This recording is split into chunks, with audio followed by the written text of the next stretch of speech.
예배를 강조하는 것은 아무리 지나쳐도 지나침이 없는 것 같습니다. 결국 예배가 무너지면 우리의 삶이 꼬이기 시작하거든요. 하나님께서 세상을 처음 만드셨을 때 하나님과 아담과 하와는 늘 동행했고 같이 있었어요. 주님께서 늘 그들과 동행하셨고 함께 있었기 때문에 사실은 그들의 삶에 걱정도 없고 염려도 없게 되었죠. 죄가 이 땅 가운데 들어오기 전까지 말입니다. 죄가 들어오면서 아담과 하와와 하나님과의 관계가 멀어져 버렸어요. 더 이상 하나님께서 우리와 함께 하지 못하겠구나. 더 이상 아담과 하와와 함께 할 수 없다. 그래서 결국은 하나님은 그 두 사람을 하나님으로부터 멀리 쫓아내신 거예요. 아담과 하와가 하나님과 멀어진 이유는 죄 때문이었고, 그 이후부터 그의 인생들은 고통과 괴로움 가운데 몸서리를 치며 살아갈 수밖에 없었어요. 그 전까지만 해도 막 열매가 주렁주렁 매달리니까 그냥 따먹으면 됐어요. 그들이 하나님께 그들에게 노동을 주셨지만 그들이 가지고 있던 노동은요, 먹고 살기 위한 노동이 아니었어요. 뭐라고 말할까요? 우리로 치면 먹을 거 풍족하고요, 하나도 부족한 거 없어요. 그런데 하나님께서 일을 하라고 하셔서 일을 하는 거예요. 이 일을 내가 좀 못하더라도, 내가 좀 연약하더라도, 뭐 대단한 게 없더라도 괜찮아요. 그거 못한다고 이상한 일이 벌어지지 않는 거예요. 그렇기 때문에 그들은 그 노동을 즐기기 시작했다고요. 아주 노동하는 것이 재밌었고, 그건 뭐 나로 그 노동으로 나를 평가하지 않으니까. 그런데 죄 때문에 하나님과 인생이 딱 멀어진 뒤부터 문제가 생긴 거예요. 그때부터 어떤 문제가 생겼냐? 그때부터는 모든 세상 가운데 있는 고통과 아픔을 내가 해결해야 되니까. 그리고 세상에 있는 고통이 딱 찾아올 때 이걸 어떻게 이겨야 될 줄을 모르는 거예요. 예전 같았으면 하나님 힘들어요 하고 찾아갔을 텐데 하나님과 관계가 멀어져 버리니까 자기 스스로 하려다가 실패하고, 또 이걸 가지고 누구에게 찾아갈 줄 모르니까 막 점쟁이 찾아가고, 그렇죠? 점 가보셨어요? 제 얼굴에 있는 이 점 말고요. 가서 막 쌀 막 던지고 하는 거 있잖아요. 그럼 먹을 것도 없는데 그걸 왜 던져요? 막 쌀 던지고 뭐 아이고 동쪽에서 귀인이 나타나겠구만. 동쪽에서 귀인 안 나타날 사람이 어디 있어요, 여러분? 늘 점쟁이들 찾아가고 이상한 데 찾아가고 사람 의지하고. 결국 여러분, 우리의 인생 가운데는 고난이 없을 수 없고 아픔이 없을 수 없는데 그 모든 아픔을 이기게 하는 힘이 뭐냐면 예배예요, 예배. 그 예배가 없으면 우리는 또 쓰러지고 또다시 일어나기 위해서 우리는 뭘 가지고 있습니까? 하나님 앞에 뭘 드립니까? 예배 드리는 거예요. 오늘 이스라엘 백성들은요, 이 이야기를 정확하게 알았어요. 예배가 사라지면 자신의 인생에 있는 고통과 아픔의 문제를 해결할 수 없다라는 그 사실을 명확하게 알았어요. 그래서 이들이 오늘 본문에서 하나님께 나아가 하나님께서 우리에게 허락하신 그 예배, 그것을 지켜내겠습니다라고 결심한 것이 오늘 주어진 이 본문입니다. 계속 이야기하잖아요. 이스라엘 백성들이 지금 바벨론의 포로로 있다가 하나님 앞에 예배를 회복하기 위해서 예루살렘으로 돌아온 거예요. 돌아와서 성전은 지었는데 성전이 완공되고 나서 계속 주변 민족들이 자기를 치러 오니까 하나님 어떻게 해야 됩니까? 이 이야기를 느헤미야가 듣고 와서 우리 성벽을 만들자. 그래서 성전만 있었는데 이들이 성벽을 만들었고, 성벽을 다 만들고 나서 하나님 앞에 노래하고 맹세하는 게 오늘 우리가 지금 몇 달째 살펴보는 이 본문이란 말이에요. 이 이스라엘 백성들이 알았어요. 내 인생의 예배가 딱 사라지니까, 우리 조상들의 인생의 예배가 사라지니까 그들에게 찾아왔던 아픔과 고통을 이겨낼 수 없었고 해석할 수 없었고 결국 예배가 없는 민족이 되어 하나님으로부터 멀리 버림받아 바벨론까지 끌려갔구나. 이제는 예배를 회복해야 되겠다. 지금부터 제가 세 가지 이야기를 할 텐데요, 이 세 가지 이야기를 지금 하나님께 맹세하고 있는 이 이스라엘 백성들의 상황을 머릿속에 넣고 들으셔야 돼요. 이들은요, 그 바벨론으로부터 예루살렘에 왔기 때문에 가진 게 하나도 없었어요. 농사를 지은 땅이 아니었기 때문에 씨를 뿌린다고 내년에 곡식을 먹을 수 있는 땅이 아니었어요. 그들은 살 수 있는 집도 없었어요. 집도 없고 내년에 먹을 곡식도 없고 아무것도 가지지 못한 지금 백성들이요, 하나님 앞에 이제는 이곳이 예배하는 곳이 되게 하겠습니다라고 하고 결심하며 자기들이 다짐하는 이야기예요. 그들이 뭐라고 다짐했는 줄 아세요? 첫 번째는요, 34절 말씀이에요. 34절 같이 한번 읽어볼까요? 34절 읽겠습니다. 시작. 또 우리 제사장들과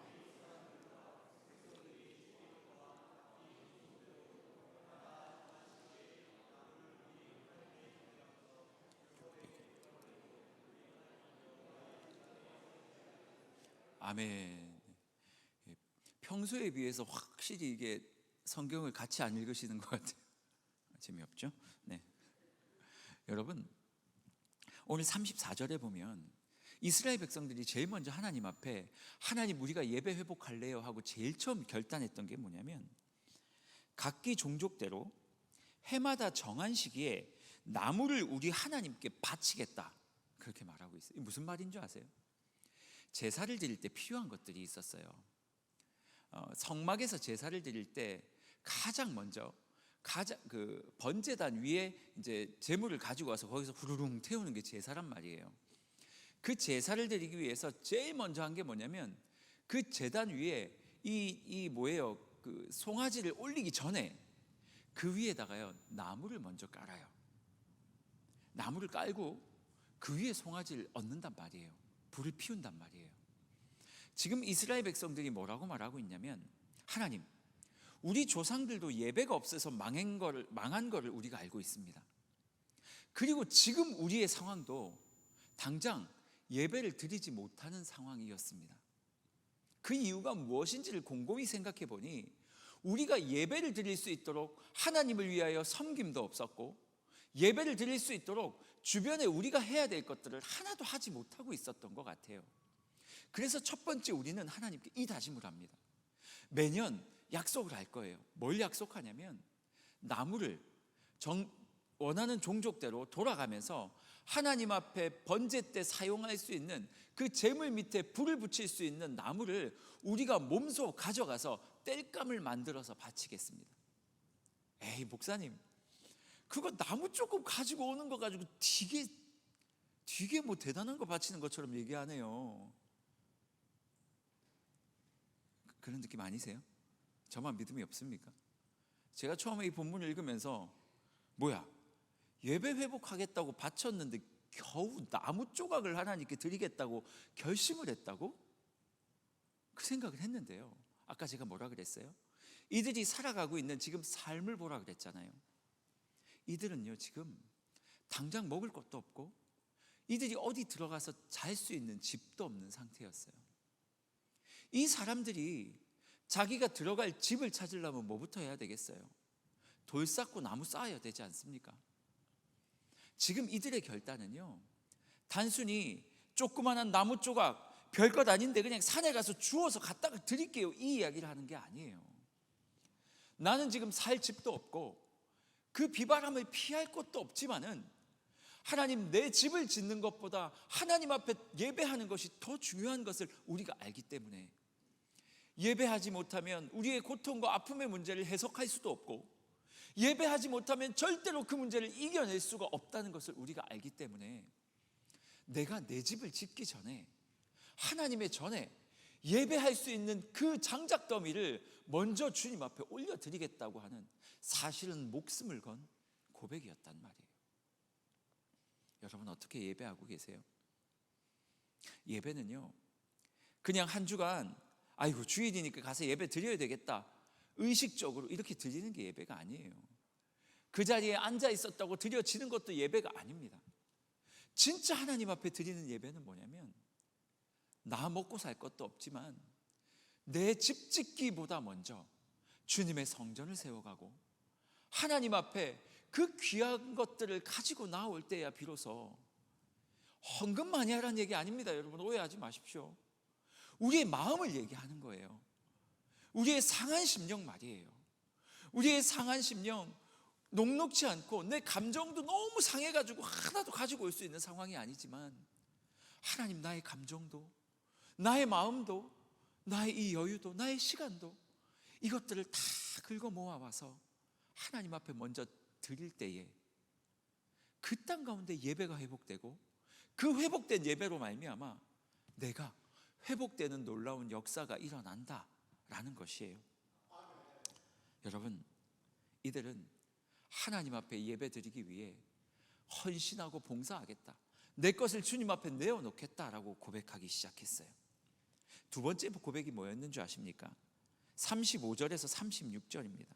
35절에서 36절 같이 한번 읽어보겠습니다. 시작.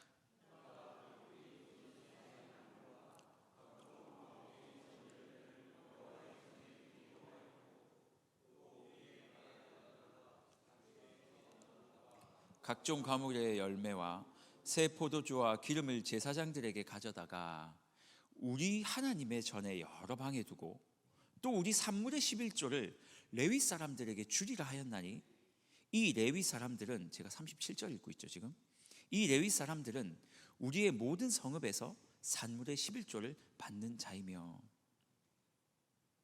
제가 35절 36절 읽자 그랬죠. 그래놓고 혼자 37절 읽고 있죠. 아이고, 여러분 저를 위해서 기도해 주십시오. 35절 36절 제가 읽어드릴게요.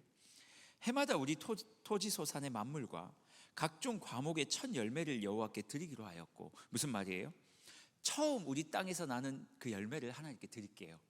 첫 소산.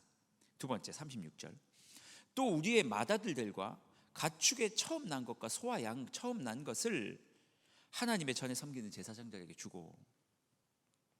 지금 뭐라고 말하냐면, 아까는 하나님께 우리가 이거 나무 캐서 늘 정한 시기에 가져다 드리겠습니다 라고 이야기를 했는데, 두 번째는요, 우리 땅에서 소산의 첫 열매를 주님께 드리고 우리에게 나타나는 가축의 첫 새끼뿐만 아니라 우리 집에서 태어나는 첫 아이를 하나님께 드리겠습니다 이렇게 말하고 있어요. 오해하지 마십시오. 뭐야, 첫 아이를 주님께 드린다고? 인신제사를 말하는 건가? 아니에요. 첫 아이를 드린다, 아까 가축을 드리는 것과 곡식을 드리는 건 진짜 드리는 게 맞고요. 그리고 우리에게 첫 아이를 드린다라는 이 사실은요, 레위인들의 아이들은 당연히 성전 안에 드리는 게 맞고요. 그들 자체가 첫 하나님의 사람들이기 때문에 처음에 받으셨으니까. 나머지 백성들의 자녀를 드린다는 것은 결국 나중에 하나님 앞에 그 모든 것들을 제물로 바꾸어서 드리긴 했어요. 지금 이 예물을 가지고 와라는 말이 중요한 것이 아니라, 지금 이들이 바치는 첫 소산은 항상 하나님 앞에 감사하는 것을 표현하는 거거든요. 초실절, 하나님 앞에 농사를 짓고 나서 제일 첫 단을 들어가지고요 흔들었어요. 하나님 앞에 흔들고 주님 앞에 제물로 드리면서 뭐라고 말했냐면, 하나님, 주님께서 주신 제물입니다, 감사합니다. 제가 저번에 추수감사주일 설교하면서 이 이야기 했지 않습니까? 하나님 앞에 첫 소산, 첫 제물들을 드리면서 감사의 의미로 드리는 것이 하나님께서 명령하셨고 또 이들이 하나님께 약속하고 있는 내용인데요, 결국 첫 소산을 주님 앞에 드리겠다라는 것은 감사의 제사를 드리겠다라는 말이거든요. 이들이 이렇게 고백하고 있는 거예요. 하나님, 저희가요 이 양을 주님 앞에 드리는 이유는 이 양을 통해 또 제사를 해야 되니까, 어쨌든 저희의 첫 곡식과 첫 제물을 하나님 앞에 모두 다 드리겠습니다. 이 말은 감사의 예배를 주님 앞에 드리겠다라는 말이거든요. 처음에는 뭡니까? 나무를 캐서 주님 앞에 가지고 오므로 내가 희생하고 헌신하며 제사가 제사 될 수 있도록 제가 나무를 드릴 것이고요. 그리고 두 번째, 주님, 제 마음속에 있는 어떤 일이 일어날지라도 하나님 앞에 감사의 제사를 끊이지 않겠습니다. 이들이 지금 그거 고백하고 있는 거예요. 이번 한 주 여러분 어떠셨어요? 여러분의 삶은 어떠셨습니까? 혹시 감사할 일만 넘쳤던 분 계세요? 목사님, 저 월요일부터 오늘까지요 감사할 일밖에 없었어요. 손 한번 들어보세요. 한 분. 대박. 장로님, 이거 손 드신 거 아니죠? 한 분 딱 드셨어요. 너무 감사해요. 그럼에도 불구하고 우리의 삶에는 늘 감사한 일들만 벌어지지는 않죠. 아마 우리 권사님이 손 드신 이유는 그 일을 감사로서 승화시키고 하나님 앞에 해석하셨을 거예요. 그러니 감사했겠죠. 오늘 이스라엘 백성들이 뭐라 말해요? 하나님, 어떤 일들이 나에게 찾아올지라도 저는 주님 앞에서 감사를 잃지 않겠습니다. 우리 또 이스라엘 백성이 다짐한 세 번째 이야기 한번 살펴볼까요? 37절 같이 읽습니다. 시작. 또 처음 익은 미래 가루와 각종 과목의 열매와 새 포도주와 기름을 제사장들에게로 가져다가 우리 하나님의 전에 여러 방에 두고 또 우리 산물의 11조를 레위 사람들에게 주리라 하였나니 이 레위 사람들은 우리의 모든 성읍에서 산물의 11조를 받는 자임이며. 아멘. 오늘 37절은 뭐라고 말하냐면 하나님 제가 11조를 하겠습니다, 그렇게 말하고 있어요.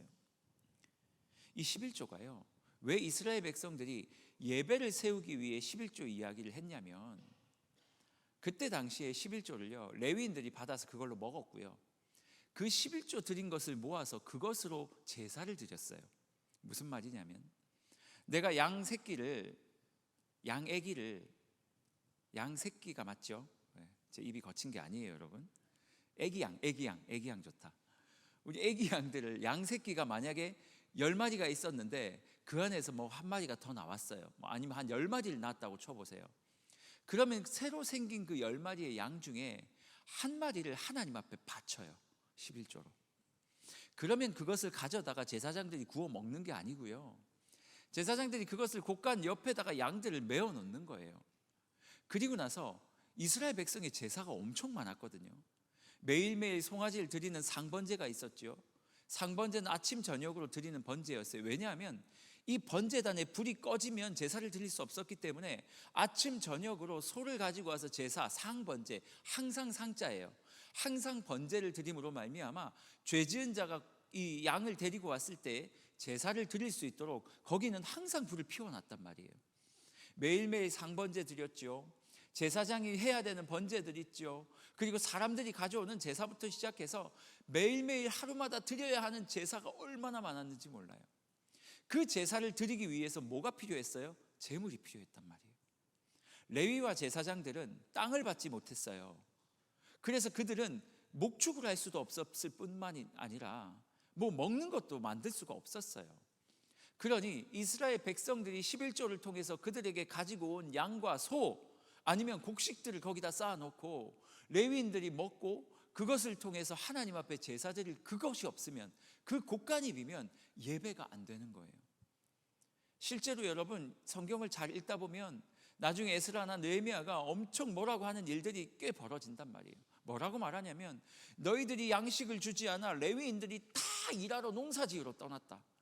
그래서 더 이상 이곳에 제사를 지낼 수 있는 사람이 없다.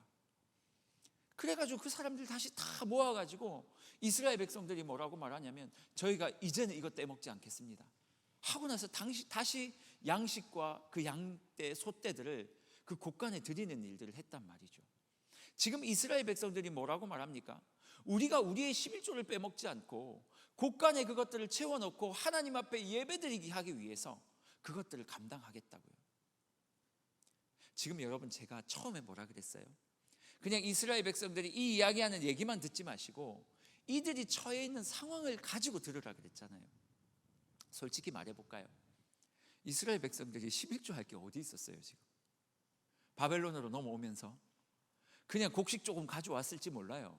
다 먹었겠죠. 소 몇 마리 끌고 왔다고 쳐보세요. 다 먹었겠죠. 왜냐하면 성전을 짓는 시간이 꽤 걸렸고 성벽을 짓는 시간도 꽤 걸렸고 중간에 엄청 약탈도 당했고 지금 집도 없고 먹을 것도 없는데 배를 쫄쫄 굶고 있는데 이들이 지금 뭐라고 고백하고 있어요? 하나님, 내가 11조를 끊이지 않겠습니다. 저 곳간을 비워놓지 않겠습니다. 사실 이들의 고백은요, 진짜 처절함이었어요. 얼마나 처절했는지 몰라요. 그런데 이들이 배고팠지만 하나님 앞에 이렇게 고백할 수 있었던 이유가 뭔지 아세요? 이 예배가 회복되지 않으면 우리 모두가 죽는다는 걸 알고 있었기 때문이에요. 고난이 찾아올 때, 아픔이 찾아올 때 이 예배가 내 안에 충만하지 않으면 나는 절대 그 고난의 터널을 이겨낼 수 없다라는 것을 알았기 때문이에요. 여러분, 어떤 고난 가운데 계세요? 우리 교회 온 지 한 6개월 정도 됐어요. 성도님들 한 분 한 분 알아가고 있는데, 사실 오늘도 저 뒤에 찬양하다가 앞으로 왔는데 여러분들의 뒷모습을 봐도 기도 제목이 막 떠오르는 거예요. 저 가정이 이런 일을 겪고 있지, 이게 아픔이지, 이게 고통이지. 그러면서 제 마음에 무슨 생각이 들었냐면, 하나님, 제가 저분들에게 줄 수 있는 것은 사실 아무것도 없고 주님께서 저들의 문제를 해결하시고 이 고난의 문제를 이겨내게 하셔야 되는데 하나밖에 없네요. 예배밖에 없네요. 하나님, 우리 성도님들이 이 시간 동안 하나님 앞에 잘 예배드리게 해주십시오. 그래서 아프고 너무 힘들고 고난 가운데 있지만 그래도 우리를 위해 십자가 지신 예수 그리스도를 기억하고, 비록 내가 아픔 가운데 살아가고 있지만 하나님께서 예수님을 보내주실 만큼 나를 사랑했다라는 그 사실을 기억하고, 그럼에도 불구하고 다시 한번 주님 앞에 예배하러 나와 주님 앞에 기도함으로 이 문제를 이겨낼 수 있도록 주님 도와주십시오. 제 마음속에 그 마음이 간절하게 들었어요. 사랑하는 여러분, 아프시죠? 당연히 아프죠. 원래 세상을 살아간다는 것은 아픈 거예요. 이 찌그러진 세상을 사는데 어떻게 안 아파요?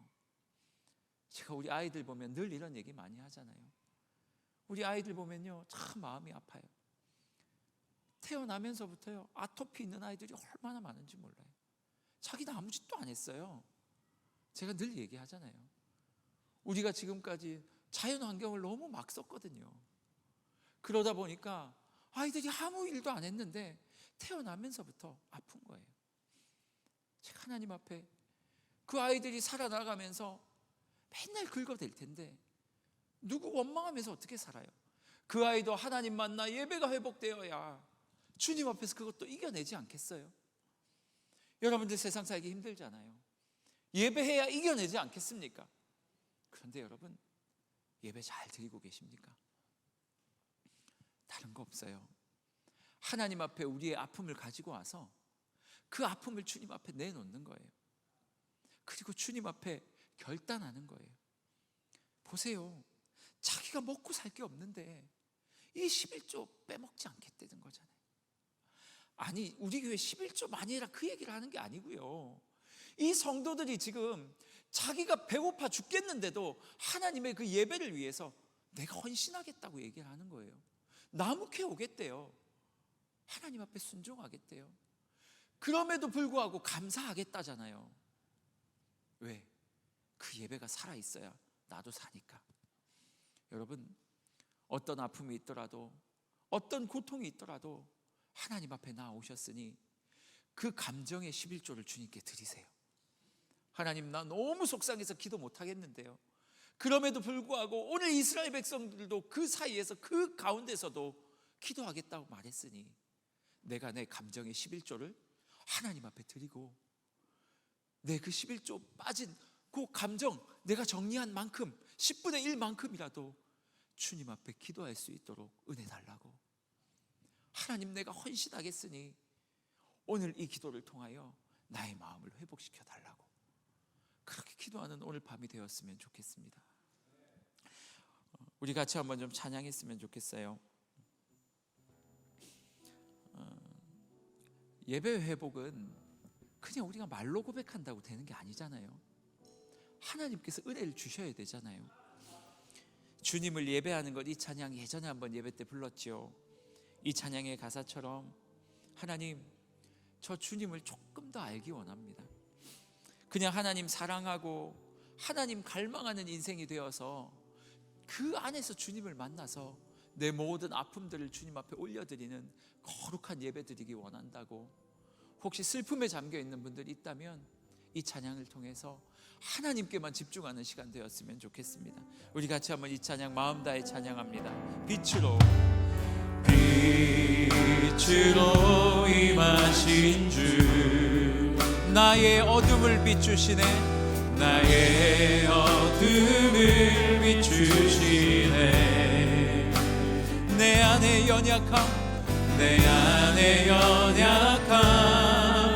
모두 씻어주시고 나를 귀히 여기사 안으시네. 내 삶에 임하신 주, 내 삶에 임하신 주, 모든 두려움 덮으시고 덮으시네. 주 나의 모든 것, 주 나의 모든 것, 주님만 의지하니. 주님만 의지하니. 어떻게 하라고요? 눈을 들어 주님만 바라보리.